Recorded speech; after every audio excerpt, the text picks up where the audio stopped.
नमस्कार दोस्तों, मैं अर्जुन आपका स्वागत करता हूँ स्टे बाय अर्जुन के यूट्यूब चैनल में। तो दोस्तों आज की हमारी क्लास है भारत के प्रमुख पर्वतों के बारे में। दोस्तों आज की हमारी दूसरी क्लास है। तो दोस्तों वीडियो को अंत तक जरूर देखना ताकि सभी क्वेश्चन आपको आसानी से याद हो जाएं। साथ ही दोस्तों अगर आप हमारे चैनल पर पहली बार आएँ तो हमारे चैनल को भी सब्सक्राइब कर लीजिएगा, साथ ही बेल आइकन को प्रेस कर लीजिएगा ताकि हमारे आने वाले वीडियो का नोटिफिकेशन आप तक पहुंचता रहे। तो चलिए दोस्तों वीडियो को स्टार्ट करते हैं। यानी आज की हमारी क्लास है भारत के प्रमुख पर्वतों के बारे में। आज की हमारी दूसरी क्लास है। तो भारत के प्रमुख पर्वतों को दोस्तों नदियों के आधार पर इनका विभाजन किया गया। यानी हिमालय का नदियों के आधार पर विभाजन किया गया है।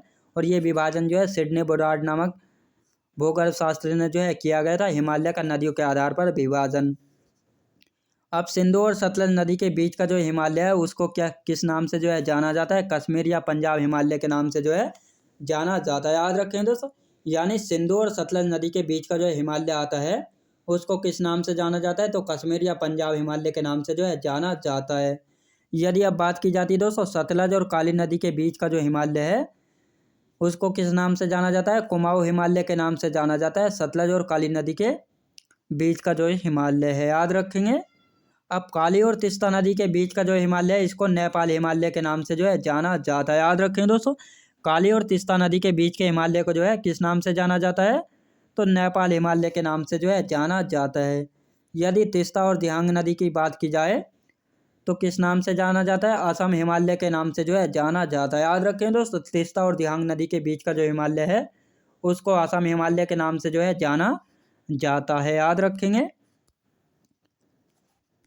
अब वैष्णो देवी, अमरनाथ गुफा, चरारे शरीफ किस हिमालय में आते हैं? तो ये सभी कश्मीर हिमालय में स्थित है। याद रखें दोस्तों, वैष्णो देवी, अमरनाथ गुफा, चरारे शरीफ किस हिमालय के अंतर्गत आते हैं? तो ये सभी कश्मीर हिमालय के अंतर्गत आते हैं। धौलागिरी, अन्नपूर्णा, मैकालू, माउंट एवरेस्ट ये किस हिमालय के अंतर्गत आते हैं? तो नेपाल हिमालय में आते हैं। याद रखें दोस्तों, धौलागिरी पर्वत, अन्नपूर्णा, मैकाल, माउंट एवरेस्ट ये सभी नेपाल हिमालय के अंतर्गत आते हैं। नंदा देवी, कामेत, बद्रीनाथ, केदारनाथ, धोन, द्वार ये सभी किसके अंतर्गत आते हैं? ये सभी कुमाऊं हिमालय के अंतर्गत आते हैं। याद रखेंगे किसके अंतर्गत आते हैं दोस्तों? ये सभी कुमाऊं हिमालय के अंतर्गत आते हैं। याद रखेंगे।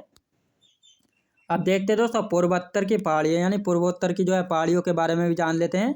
तो पूर्वोत्तर के राज्यों की पहाड़ियाँ जान लेते हैं। यानी अरुणाचल प्रदेश में डाफला, अमोर, मेरी, मिसमी और ये सभी पहाड़ियाँ कहाँ पर पड़ती हैं? यानी अरुणाचल प्रदेश की पहाड़ियाँ हैं डाफला, अमोर, मेरी और मिसमी। नागालैंड में नागा पहाड़ियाँ स्थित हैं।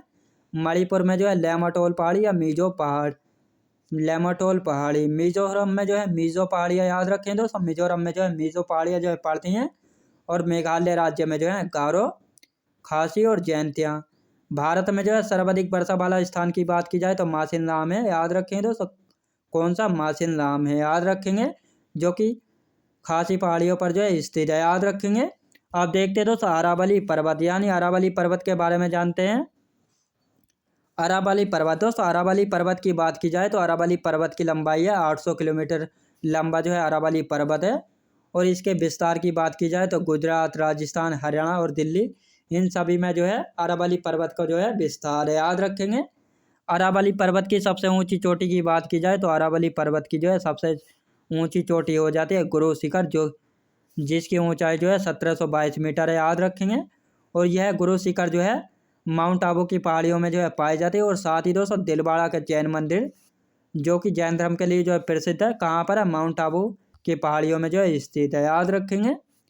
और विश्व का सबसे प्राचीनतम पर्वत है। याद रखें दोस्तों, यदि विश्व का सबसे प्राचीन पर्वत की बात की जाए तो सबसे प्राचीन पर्वत है अरावली पर्वत, जो कि भारत में है। और सबसे नए पर्वत की बात की जाए तो हिमालय पर्वत है, वह भी भारत में है। याद रखें दोस्तों। अब अरावली पर्वत के बाद कौन सा पर्वत आता है? तो विंध्याचल पर्वत, यानी विंध्य पर्वत आता है। विंध्याचल पर्वत यानी विंध्य पर्वत, इसकी स्थिति दोस्तों, विंध्याचल पर्वत इसकी स्थिति मालवा पठार के दक्षिण में। कहाँ पर दोस्तों? मालवा पठार के दक्षिण में स्थित है।